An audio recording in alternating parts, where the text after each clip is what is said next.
ہمارے خیال میں علماء کرام کو عوام کو ان علامات سے آگاہ کرنا چاہیے اور ان کی تشریح کرنی چاہیے تاکہ لوگ ان نشانیوں کے بارے میں جان سکیں اور تیار رہیں۔ اس کے علاوہ اگر ہم نبی صلی اللہ علیہ وآلہ وسلم کے دور کی نشانیوں پر نظر ڈالیں تو ہمیں معلوم ہوتا ہے کہ وہ زمانہ بھی قیامت کی نشانیوں میں سے ایک تھا۔ نبی صلی اللہ علیہ وآلہ وسلم آخری نبی ہیں اور اللہ تعالیٰ نے انسانوں کے لیے اپنی ہدایت مکمل کر دی ہے۔ وقت کے ساتھ ساتھ قیامت کی مختلف نشانیاں پوری ہو چکی ہیں اور آج ہم اس دنیا میں بے شمار فتنوں اور آزمائشوں کا سامنا کر رہے ہیں۔ ناظرین، اگر رمضان میں قیامت کی علامات میں سے چیخ والی حدیث کی کوئی صداقت ہے تو یہ حقیقت میں وہ رمضان ہوگا جو دنیا کا آخری رمضان ہوگا۔ اس لیے ہم حتمی طور پر یہ نہیں کہہ سکتے کہ 2025 کا رمضان وہی ہوگا جس میں یہ واقعات پیش آئیں گے۔ تاہم علماء کرام کو اس موضوع پر عوام کو آگاہ کرنا چاہیے تاکہ لوگ اس بارے میں سمجھ بوجھ حاصل کر سکیں۔ اس بات کی طرف بھی اشارہ کیا گیا ہے کہ قیامت کی ایک اور علامت یہ ہوگی کہ جانور انسانوں سے باتیں کریں گے۔ حضرت ابو ہریرہ رضی اللہ عنہ سے روایت ہے کہ نبی صلی اللہ علیہ وآلہ وسلم نے فرمایا، ایک شخص بنی اسرائیل کے بازار میں گائے کو ہانک رہا تھا۔ جب وہ اس پر سوار ہو گیا اور اسے مارا تو گائے نے کہا، ہم ان کاموں کے لیے پیدا نہیں ہوئے، ہم صرف کھیتی کے لیے پیدا ہوئے ہیں۔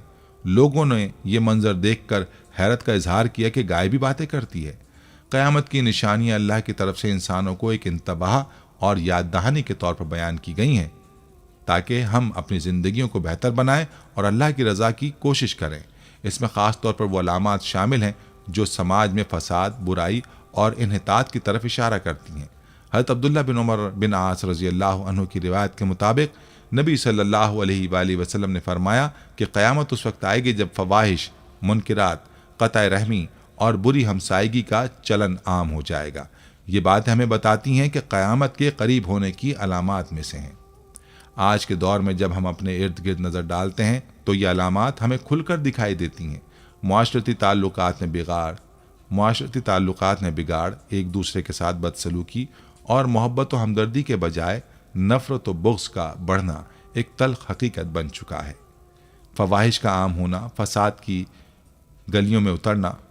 کا گلیوں میں اترنا اور اخلاقی اقدار کا زوال، ان سب کو ہم ہر روز دیکھتے ہیں۔